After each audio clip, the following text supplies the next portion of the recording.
Hello, Sid Roth here. Welcome to my world, where it's naturally supernatural. My guest was brain dead for 11 hours. Went to heaven. Sent back with a message from heaven. We have a Hebrew word. It's called besheret. It means it's meant to be. I tell you, it is besheret that you be watching right now.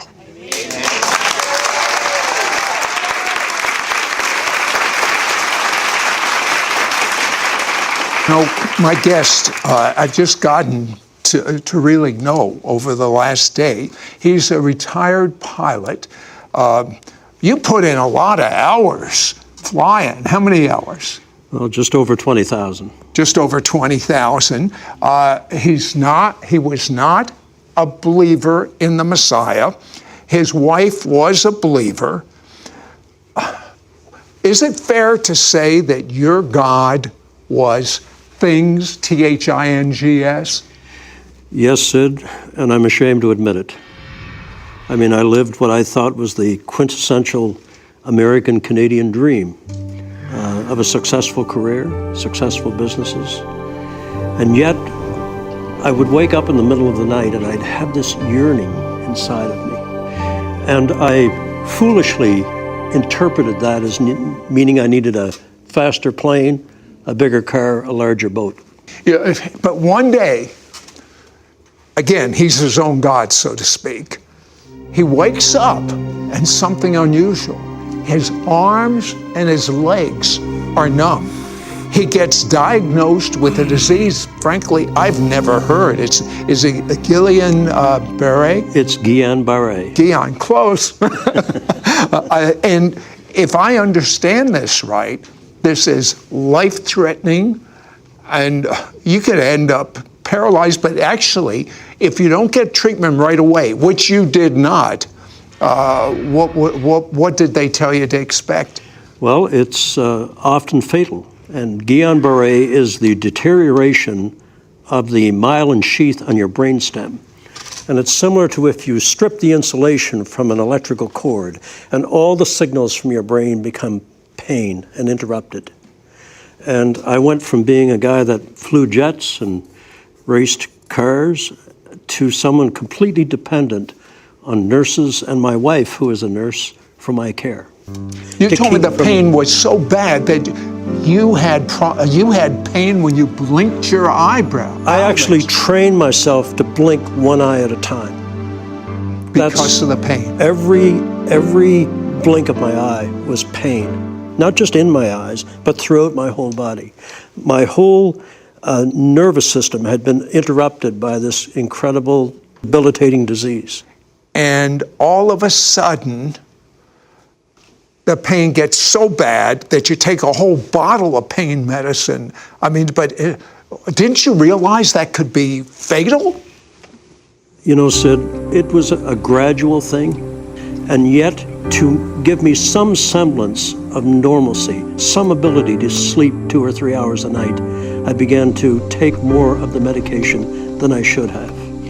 And I was trying to get up the energy to get out of the truck and inspect the field that I was trying to sell. And I saw a vial of prescription medication. I should have known. All I was consumed with was stopping the pain.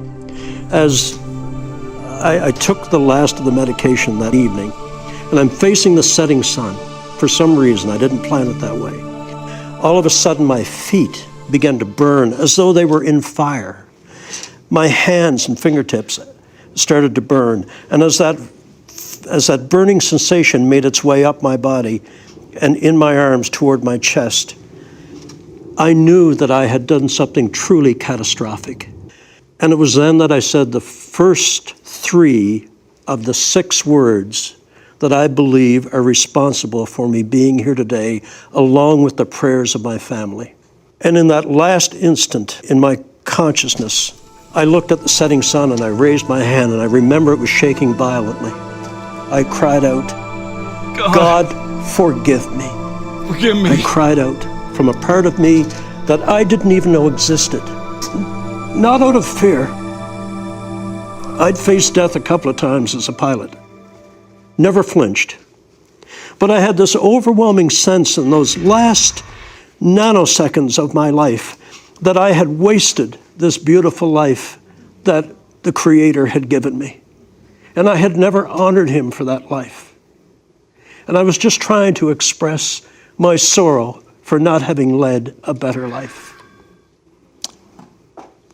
After that prayer, which is half of the prayer that got you back, what do you remember? And suddenly I became aware that the horrific pain that I had endured for all those years since the onslaught of the Guillain-Barré was gone. I felt more alive than I had ever felt before. And the pain was gone. I felt so great, I slid out of the truck. I walk about 15 feet away, and I'm feeling as though a heavy, wet overcoat has been taken off from me, and all the pain has gone with it. And then I look back at the truck, and there's someone in my truck, and I'm absolutely enraged. Who would dare get in my truck? And not only that, he's sleeping on the steering wheel. The moment when I realized that the guy in the truck was me was truly earth-shattering. The next thing that happened, you're flying, but there's no airplane. Finally, I'm saving on fuel. But I began to rise. I can look through the rear window of the truck and see my body slope over the wheel. I'm over the truck. I can look down in the bed of the truck, Sid, and see my toolbox. And being a former pilot, I'm a good judge of altitude. And I'm at suddenly 100 feet, 200 feet. I'm drifting slowly backwards, and I'm rising. I'm rising, and I am terrified. I can look out over the countryside. I'll tell you what, hold that thought. He finds himself in a very unusual place, almost a crossroads between heaven and hell. When we come back, we'll find out what he did about it. He actually heard hell and demons calling him by his name. Be right back. Well, people are on the edge of their seat right now. So you start going up, and it sounds, I've heard this story from others before, sort of like a tunnel you're going through. What is this?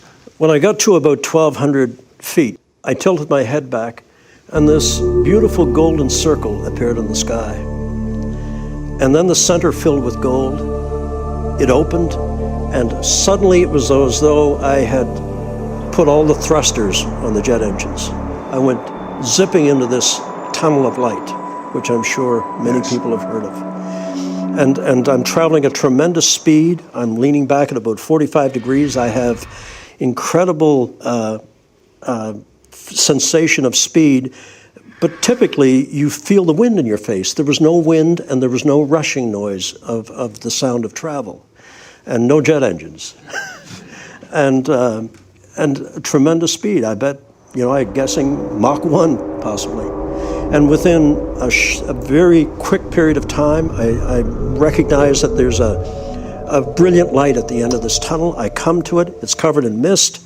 I step out because I feel the tunnel closing behind me. I put my foot down.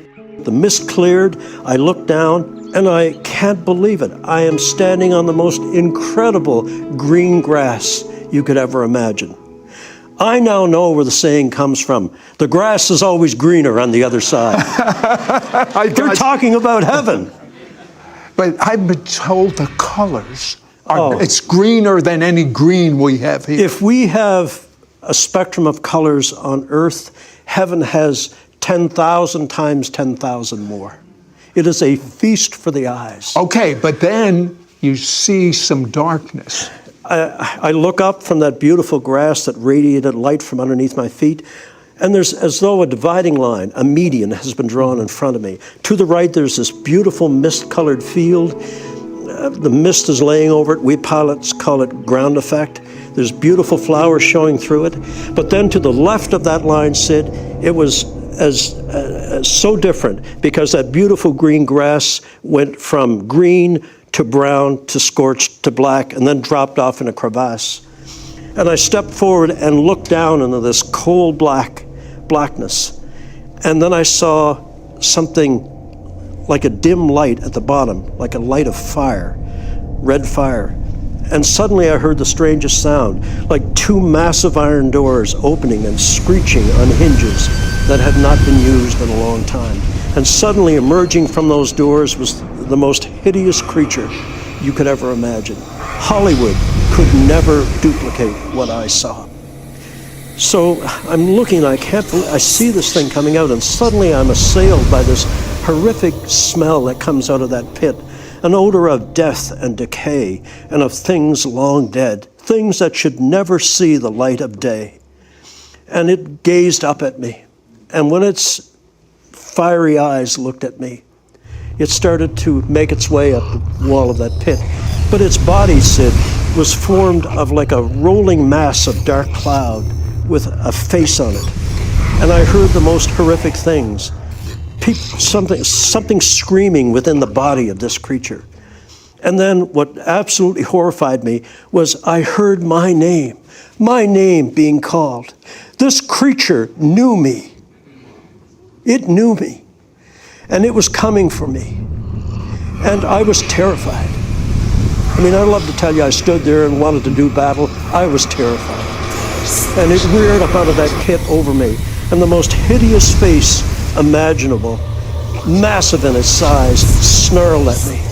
And there was this feeling of an anticipation of glee, that it couldn't wait to get its claws on me. And I was so horrified, I turned from the darkness toward the light. We are creatures of the light.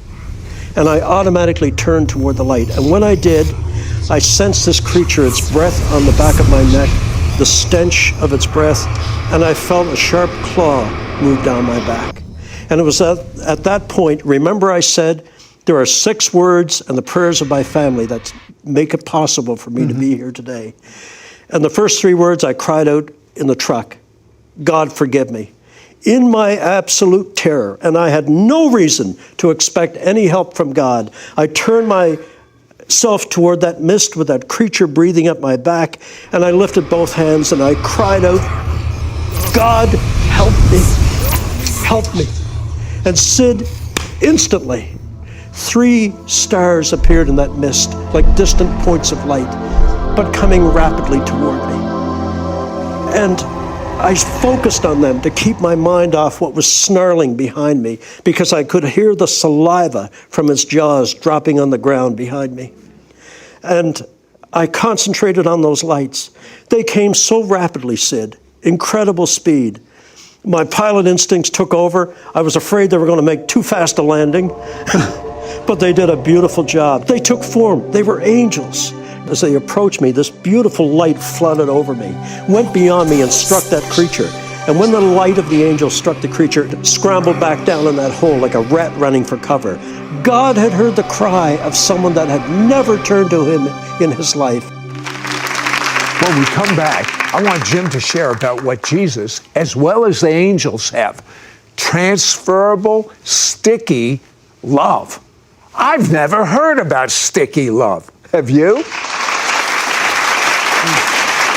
You know, there is so much that this man experienced. But when I was reading about your experience, I was reading the chapter on sticky love. Tell me about that. The sticky love of God. Yeah. The angels came forward and they spoke to me through thought transference.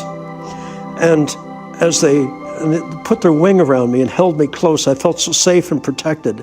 And I reached out to touch the angel's arm. And Sid, when I did, I felt I had been impolite in doing that. And so I pulled my hand back, and when I did, the light of the angel's body clung to my hand till I got it back about 6 to 10 inches, and then let go and went into its body. And that's why I tell people, every chance I get, the love of God is sticky. It wants to cling to you. And you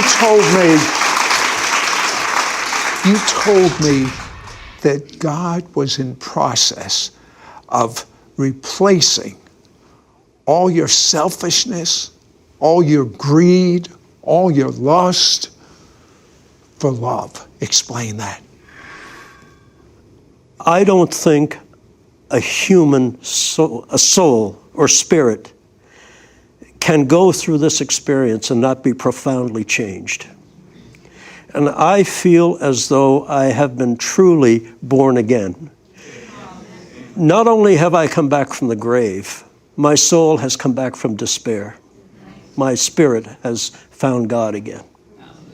And I will be eternally grateful. Tell me about the Hall of Knowledge. Heaven, you have to suspend all that you've been taught about physics and gravity and time and linear space and spatial references. They simply do not exist in heaven. But I was shown the holy city. I mean, these incredible buildings of light, not hewn from stone, Sid, but hewn from blocks of light that exuded this warmth and love. And I saw the halls of knowledge, the halls of music, the halls of learning, the halls of everything that you wanted to learn about the mysteries of God. And then they showed me the nursery. The nursery, Sid. I think it speaks to the compassion of our God, that little souls that are aborted, God gathers their spirit back, and they're raised in the nursery in heaven. Tell me about the size of your book of life. I'm ashamed to talk about it, but in the Hall of Records, they keep a record of everything that you've done in and with your life. And it's not to create an I gotcha moment. It's for when you are shown the book of your life. And when the angel pulled mine out of his robe and opened it for Jesus to read, I was absolutely shamed and mortified that all I had to show for a life lived that I thought was the ultimate in success was this small, thin book, no bigger than a diner, roadside diner menu. And I was ashamed that that's all. I should have, with all the resources and the time that I had, I should have had a book as thick as a Bible filled with all the goods, all the good deeds that I could have done. You know, as Charles Dickens said in his novel, mankind should have been my business. And instead, I was only involved in my self-ego. I am determined now that if I have the opportunity to go back again, to do everything good I can so that when Jesus reads the book of my life again, he's going to need 3 angels and a forklift to open it. Now, you've got to tell me, when you looked in the eyes of Jesus, what did you see? It was the apex of everything that happened to me. Because when his eyes locked on mine, and he smiled at me, Sid, Jesus smiled at me. But when I looked into those eyes of gray and green and blue, I was lost in eternity. Because in those eyes, I saw sadness for the way I had lived my life. I saw sadness for the way we, as mankind, have rejected his Father's message. But I saw incredible love for me. Someone that deserved nothing for me.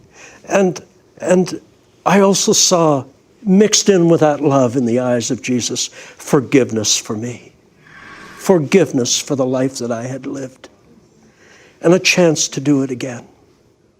I am eternally grateful. My life, our lives, Lorraine's life and mine, are now his. Let me tell you a couple of things that you need to know. While all this is going on, his wife and family are praying, and he sees it. He can see them praying. He comes back, and guess what happened to his incurable illness? Went out the window.